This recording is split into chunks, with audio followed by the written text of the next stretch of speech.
Assalamualaikum warahmatullahi wabarakatuh. Kali ini kita materinya pengantar algoritma pemrograman. Karena pertemuan pertama, maka saya perkenalkan, nama saya Rusdi Umar, biasa dipanggil Pak Rusdi, dengan Instagramnya @rusdi_umar. Nah, silahkan di follow ya, karena follower saya masih sedikit. Mudah-mudahan dengan Anda follow menjadi banyak follower saya. Terima kasih. Kemudian kontrak perkuliahannya itu adalah bahwa algoritma pemrograman itu ada 4 SKS, 3 SKS teori dan 1 SKS praktikum. Komponen penilaian itu ada tugas 20%, kuis 10%, kehadiran 5%, sikap, UTS, dan UAS itu masing-masing 5, 25, dan 30%. Nih, jadi nanti kalau Anda tidak ikut UTS, itu jangan khawatir, itu hanya 1/4 dari keseluruhan nilai totalnya saja. Jadi mengenai nilai ini, Anda tidak boleh menanyakan nilainya orang lain. Jadi misalnya, Pak, saya tanya, si Budi nilainya berapa ya? Padahal nama Anda adalah Joko. Jadi Joko hanya boleh bertanya nilainya Joko saja. Nanti ya kalau ada misalnya mau ada yang menanyakan nilai. Kemudian ini ya tugasnya, dan saya kepengen Anda semua bisa lulus di mata kuliah ini, walaupun kuliahan dilaksanakan secara online atau media daring ya, lewat YouTube kalau sekarang. Kan kuliah dilaksanakan secara online melalui media WhatsApp group, YouTube, dan atau Zoom. Nanti mungkin minimal sekali pakai Zoom supaya saya bisa tahu wajah-wajah Anda. Nanti saat Zoom tentunya video diutamakan harus dihidupkan supaya kita tahu wajah Anda. Kalau Anda kan bisa lihat saya, karena saya tampakkan video saya di sana. Sebisa mungkin kuliah dilaksanakan secara asinkron. Artinya apa? Kuliah itu tidak sesuai dengan jadwalnya. Kalau jadwalnya itu Jumat jam 7 pagi, Anda tidak harus online jam 7 pagi. Anda bisa lihat videonya jam 9 pagi atau bahkan jam 11 pagi, atau jam 2 siang, atau jam 5 sore, atau bahkan jam 10 malam. Boleh, nggak apa-apa. Bahkan ekstrimnya Sabtunya Anda baru nonton, nggak apa-apa ya. Jadi asinkron, disesuaikan dengan kondisi Anda masing-masing. Jangan sampai karena ini harus online, di rumah nggak ada sinyal, Anda harus pergi, ada yang harus pergi ke pasar dan lain-lain supaya dapat sinyal. Saya tidak ingin memberatkan Anda di masa pandemi ini. Yang penting Anda bahagia sehingga pikiran jernih, bisa menyelesaikan persoalan ini dengan persoalan kuliah ini dengan baik dan paham ya. Terima kasih. Kemudian materinya itu yang pertama adalah pengantar algoritma dan pemrograman. Kemudian ada pernyataan sekuensial dan input output. Ada bentuk kondisional, ada perulangan atau loop, ada prosedur dan fungsi, ada rekursif, ada manipulasi string, ada array atau lare, ada juga pengurutan short. Nah, ini mungkin yang bedanya dengan yang ada di DDP ya. Di DDP itu nggak ada short, yang lainnya sudah ada. Jadi sebenarnya Anda sudah paham. Kemudian pencarian, searching, array 2 dimensi. Nah, ini pencarian ini juga belum ada di DDP. Array 2 dimensi itu kayaknya sudah ada ya. Rekaman dan kelas. Rekaman itu record ya, itu di C, kalau kelas itu di C++. Kemudian buku referensinya itu bisa ini, How to Solve It by Computer. Itu buku yang sudah tua sekali, 1982. Kemudian ada buku yang baru 2007, baru tapi cukup tua, yaitu Problem Solving and Program Design in C. Kemudian ada Thomas Hacomen, Charles A. Layserson, itu dengan judul Introduction to Algorithm. Jadi algoritma ini memang dasar ya, sehingga programnya buku-buku lama, atau boleh juga bukunya Rektor UII. Rektor UII itu dulu kok dulu ya, sampai sekarang masih dosen ya, dosen rektor UI itulah dosen di informatika UI, dasar-dasar algoritma pemrograman. Nah ini tahun berapa ini saya nggak lihat tahunnya, bisa juga dipakai. Dan yang paling penting Anda harus mempunyai adalah diktatnya dari UAD. Silakan Anda hubungi laboran Pak Sigit untuk mendapatkan diktatnya. Nanti bahan materi semua saya ambil dari diktat itu. Nah, yang ini adalah referensi-referensi tambahan saja, pembanding, begitu ya. Sehingga kalau Anda tidak paham dari diktat, bisa membaca dari sumber-sumber lain. Kemudian mata kuliah sebelumnya, itu di DDP semester 1, itu ada, ini materi ya. Konsep dan elemen bahasa pemrograman, variabel dan tipe data, operator, percabangan, perulangan, fungsi, prosedur, larit, string, debugging, dan record. Record ini yang tadi, rekaman tadi. Jadi mulai semester kemarin saya itu ngajar DDP. Jadi algoritma saya juga sudah mengajarnya. Kemudian pengertian algoritma adalah susunan yang logis dan sistematis untuk memecahkan suatu masalah atau untuk mencapai tujuan tertentu. Dalam dunia komputer, algoritma sangat berperan penting dalam pembangunan suatu software. Dalam dunia sehari-hari, mungkin tanpa kita sadari algoritma telah memasuki dalam kehidupan kita. Nah, kita titik tekankan pada algoritmanya kalau di mata kuliah algoritma pemrograman. Yaitu apa? Susunan yang logis dan sistematis untuk memecahkan suatu masalah untuk mencapai tujuan tertentu. Nah, toolsnya apa? Yaitu tadi DDP. DDP itu adalah alat untuk memecahkan masalah. Nah, langkah-langkahnya itu disebut dengan algoritma.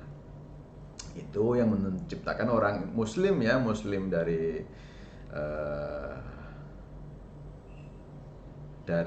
Arab sana, negeri Arab Timur Tengah, namanya Al-Khwarizmi. Jadi berubah menjadi algoritma. People nama sebenarnya adalah Al-Khwarizmi. Nah, ini contoh langkah-langkah sistematis untuk menyelesaikan masalah. Cara membuat mie instan.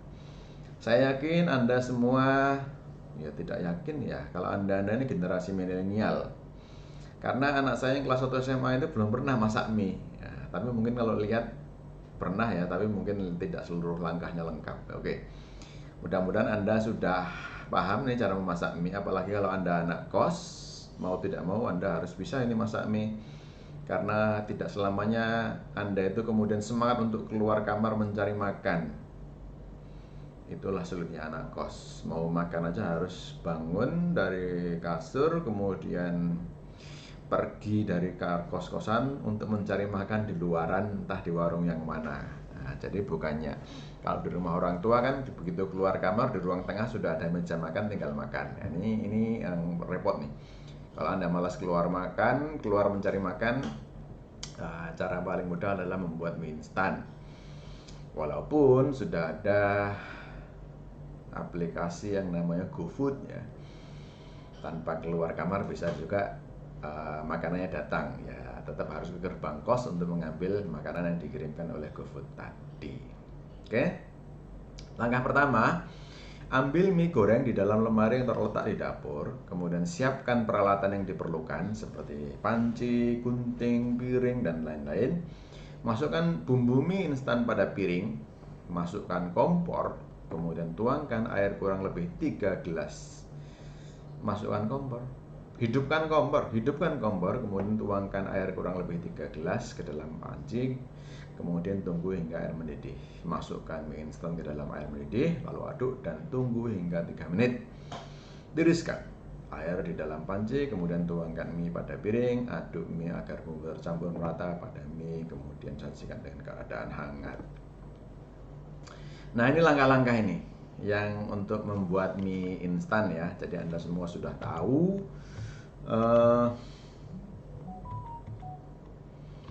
bahwasannya urutan ini ada yang bisa dibolak-balik.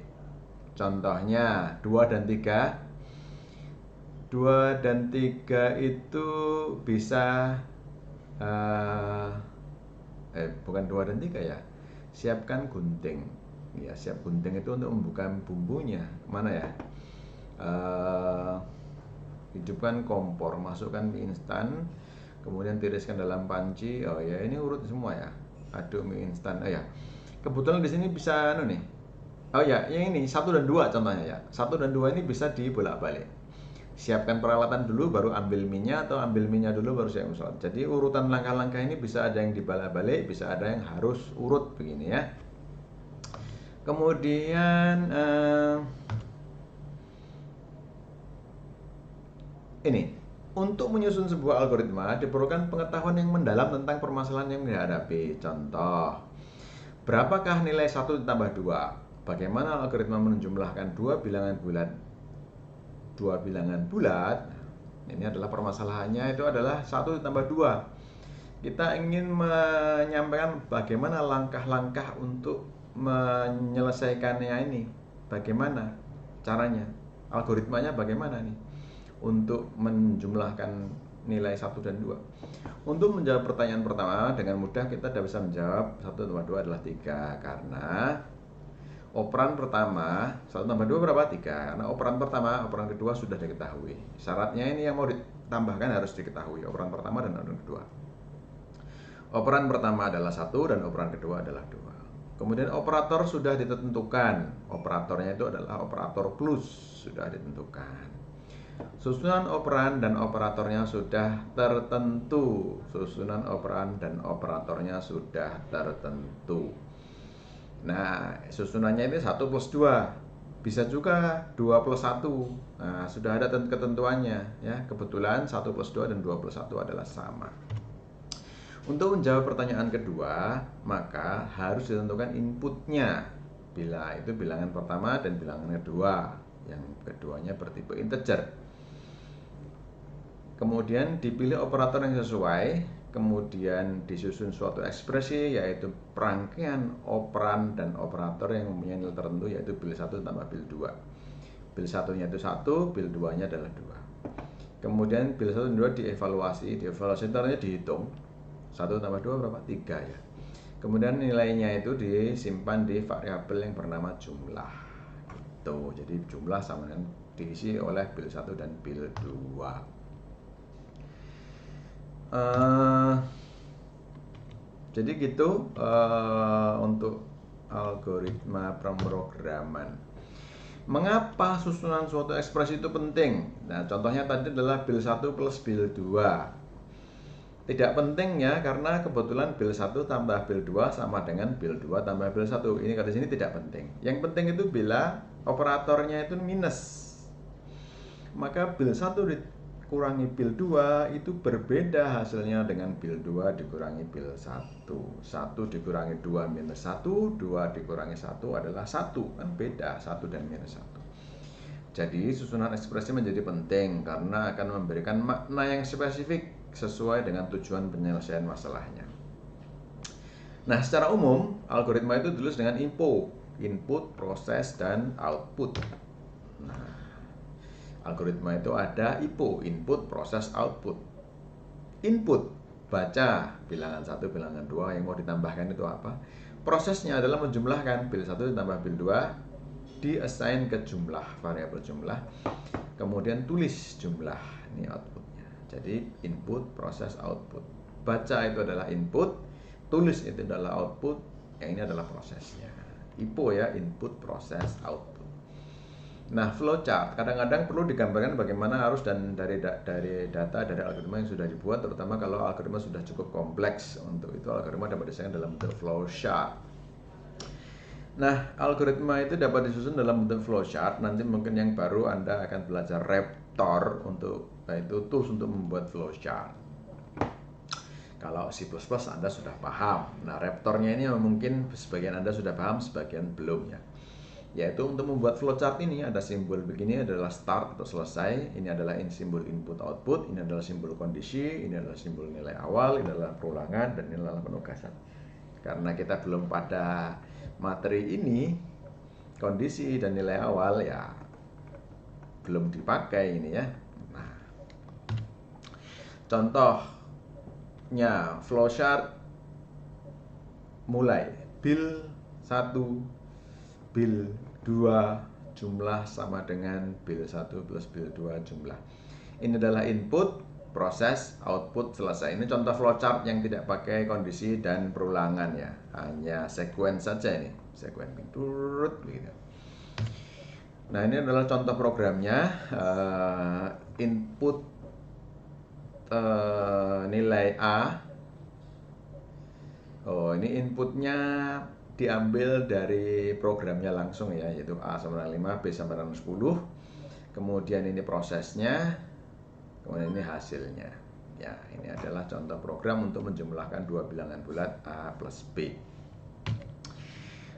Kemudian contoh yang lain yang menarik itu adalah Anda akan menggambar persegi panjang. Apabila kita menggambar persegi panjang, maka akan ada banyak komponen yaitu garis bagian atas, kemudian garis bagian samping kiri, kemudian ada samping kiri di sini, atas, samping kiri, dan ada juga gambar bagian kanan di sebelah sini, dan garis bagian bawah. Jadi ada 4 garis, 1, 2, 3, 4. Nah, 1, 2, 3, 4. Nah, bagaimana kak urutannya? Urutannya itu boleh atas dulu, kiri, kanan, bawah, boleh begitu. Boleh atas, kanan, kiri, bawah, boleh begitu. Boleh atas, bawah, kiri, kanan, boleh begitu. Boleh atas, kiri, kanan. Nah, kira-kira ada berapa macam cara untuk menggambar persegi panjang? Betul, jadi jumlahnya ada 24 cara ya. Karena ada 4 faktorial, yaitu yang pertama kali digaris itu adalah bebas, ada 4 kemungkinan. Kemudian kalau yang digaris yang kedua itu tinggal 3 kemungkinan, maka 4 kali 3. Di garis yang ketiga tinggal 2 kemungkinan, maka 4 kali 3 kali 2. Nah, yang terakhir ya tinggal 1 kemungkinan, maka 4 kali 3 kali 2 kali 1 sama dengan 24 cara. Jadi algoritma itu mestinya antara orang satu dan orang lain bisa berbeda-beda, tetapi hasilnya sama, karena ada yang bisa dibolak-balik dan ada juga yang tidak bisa dibolak-balik urutannya. Bahasa pemrograman itu ada yang kita pakai C++. Nih, yang kita pakai C++.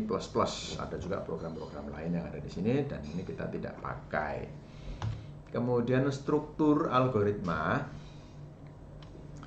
Kalau di bahasa C++ ini begini, include iostream.h, main ini deklarasi program, kemudian main ini fungsi main, deklarasi variabel, pernyataan, return 0, selesai. Nah, kalau di algoritma itu ada algoritma namanya, kemudian di kepala algoritma berisi penjelasan seperlunya. Jadi algoritma apakah ini ditulis di sini.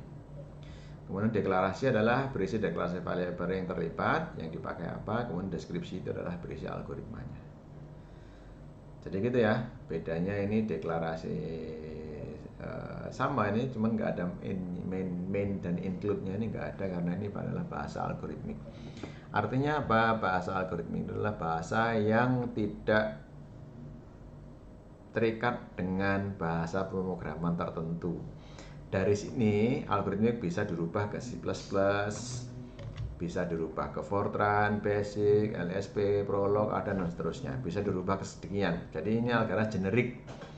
Jadi algoritmik adalah bahasa pemrograman generik ya, atau disebut algoritma, atau disebut dengan pseudocode, sehingga bisa dipahami oleh semua orang. Mau pakai bahasa apa di pemrogramannya terserah yang mau pakai.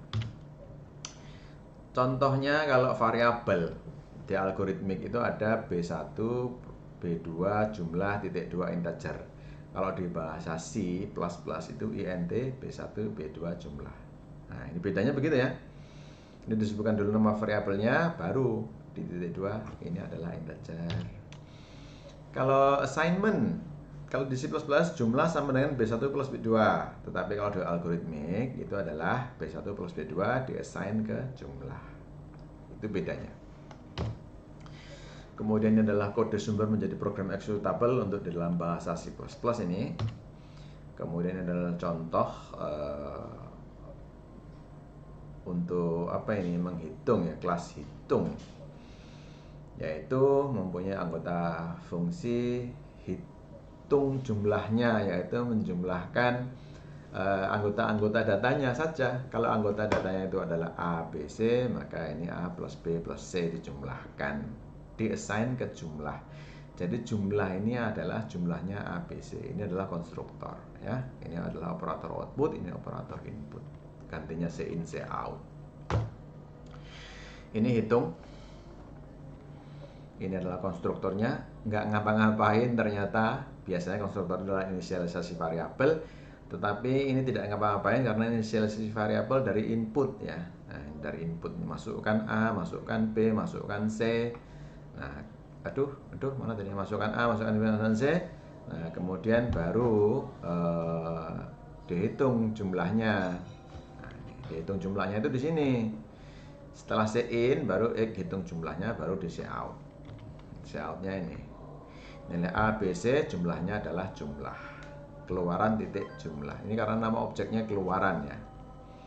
Ya, nama objeknya keluaran. Kalau ini namanya luar, ya ini luar, ini luar juga. Gitu ya. Kalau ini namanya masukan. Kalau ini namanya masuk, ya masuk. Ya, hanya semata-mata nama objek atau nama variabel. Nah, ini input, proses, output, algoritmanya begitu. Oke, demikian materi algoritma pemrograman yang pertama. Mudah-mudahan sangat paham. Berikutnya nanti kita akan belajar tentang Raptor